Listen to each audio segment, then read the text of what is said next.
Sizlar bilan men butun jahon miqyosida tan olingan sertifikatga ega dietolog, nutritsiolog Shahnoza Obidovna. Taomlanish sohasidagi bilim va tajribam asosida sizga sog'lom ozish va to'g'ri ovqatlanish yo'lida yordam beraman. Har bir tavsiyam amaliyotda sinab ko'rilgan va haqiqiy natija berishi bilan ajralib turadi. Shuning uchun ishonch bilan ayta olaman, siz ortiqcha vazndan xalos bo'lish bilan birga sog'lom, tetik va baquvvat hayotga qadam qo'yasiz.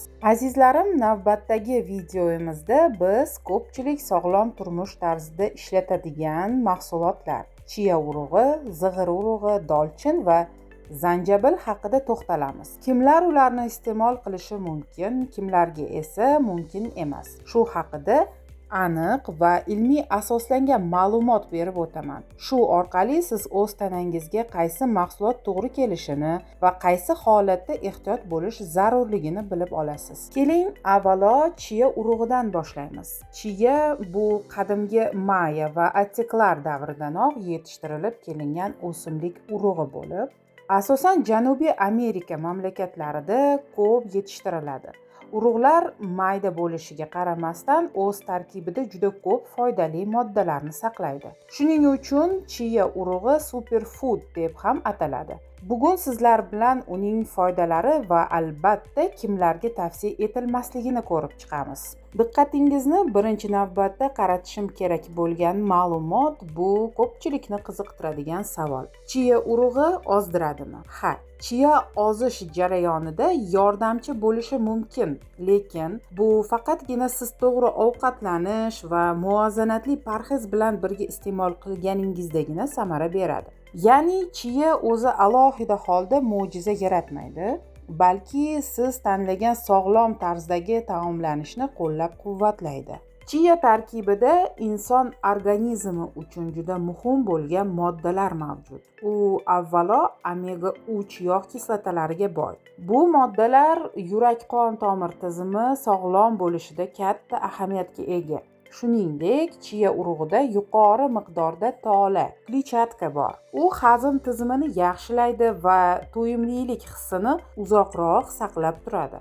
Qolaversa, kalsiy, magniy, temir, fosfor kabi minerallar ham chiya tarkibini boyitadi. Bularning barchasi immunitetni mustahkamlaydi va tanaga kuch bag'ishlaydi.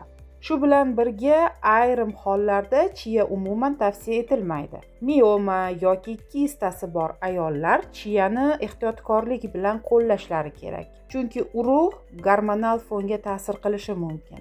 Emizikli ayollar uchun ham chiya tavsiya etilmaydi, chunki chaqaloq organizmi uchun og'irlik qilishi mumkin va allergik reaksiya keltirib chiqarish ehtimoli bor.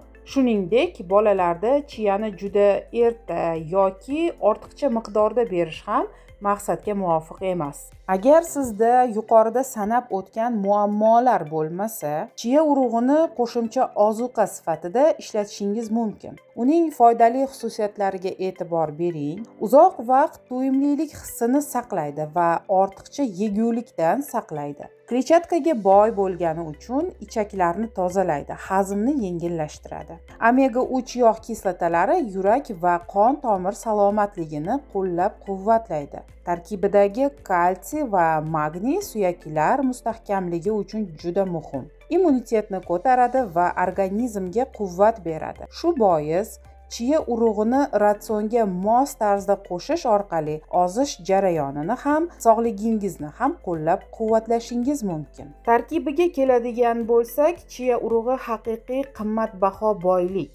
Omega 3 yog' kislotalari yurak va qon tomir salomatligi uchun juda muhim. Kletchatka ichaklarni tozalaydi, to'yimlilikni uzoq vaqt saqlaydi.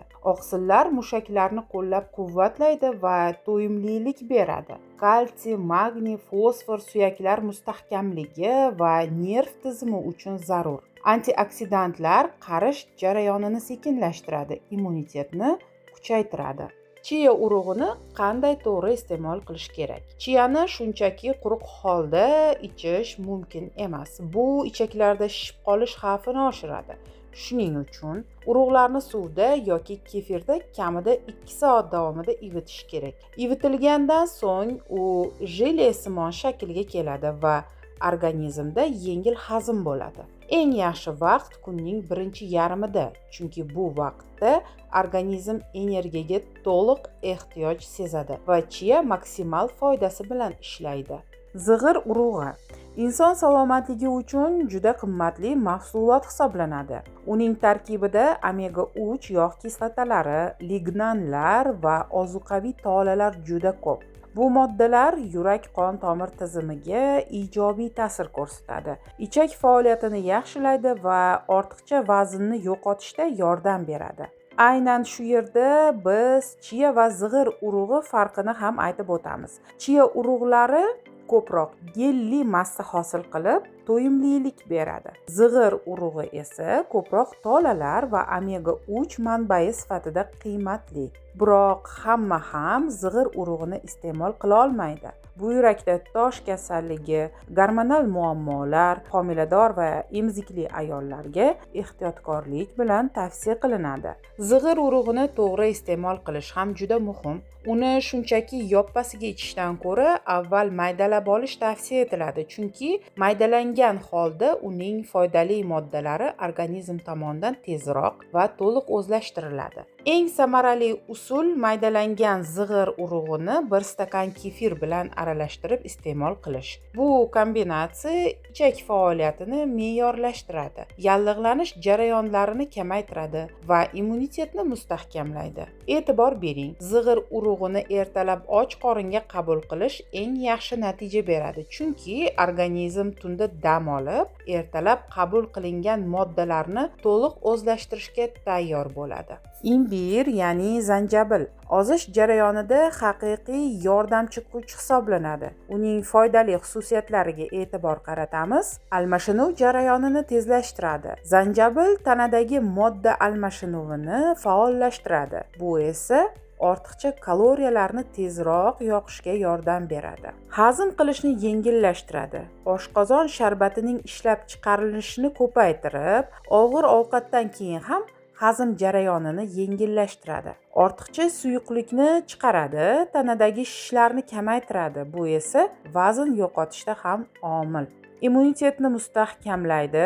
Antioksidant moddalarga boyligi tufayli organizmni virus va yallig'lanishlarga qarshi quvvatlaydi. Energiya va kuch beradi. Ozish jarayonida ko'pchilik energiyaning pasayishidan shikoyat qiladi. Zanjabil esa tabiiy kuch va faollik manbai bo'ladi. Kech soat 20:00 da iste'mol qilinadigan kefir va imbirli kokteyl bizga tezroq ideal vaznga erishishda ko'makchi bo'ladi. Biroq tanganing ikki tarafi borligini unutmasligimiz lozim. Har bir organizmning o'z individualligi bor. Shuning uchun ham zanjabilni iste'mol qilishda me'yor juda muhim. Ortiqcha miqdorda zanjabil iste'mol qilish oshqozonni bezovta qilishi mumkin. Qon bosimi yuqori bo'lganlarga va oshqozon ichak muammolari borlarga ehtiyotkorlik bilan tavsiya etiladi. Me'yorda qabul qilinganda esa u organizmni quvvatlaydi, modda almashinuvini tezlashtiradi va ortiqcha vazndan qutulishda yordam beradi. Imbir foydali, lekin har bir odam uchun ham to'g'ri kelavermaydi. Shuning uchun ayrim holatlarda uni iste'mol qilish mumkin emas. Oshqozon ichak yarasi va gastritda, yuqori qon bosimi yoki yurak-qon tomir kasalliklarida, homilador va emzikli ayollarga ehtiyotkorlik bilan, qon quyilishiga ta'sir etuvchi dorilar qabul qilinayotganda. Shuning uchun do'stlarim, zanjabilni foydasi katta bo'lsa-da, avval sog'ligingizni hisobga olib, so'ngra iste'mol qilish muhim. Koritsa oshxonamizdagi oddiy ziravor emas, balki sog'liq uchun haqiqiy xazina hisoblanadi. Uning foydalari juda ko'p. Qon shakarini barqarorlashtirishga yordam beradi. Shu sababli ozish jarayonida juda qo'l keladi. Metabolizmni tezlashtiradi, ya'ni tanangiz yoqilg'ini samaraliroq yoqadi. Immunitetni mustahkamlaydi, virus va shamollashlarga qarshi kurashishga yordamchi. Qon aylanishini yaxshilaydi.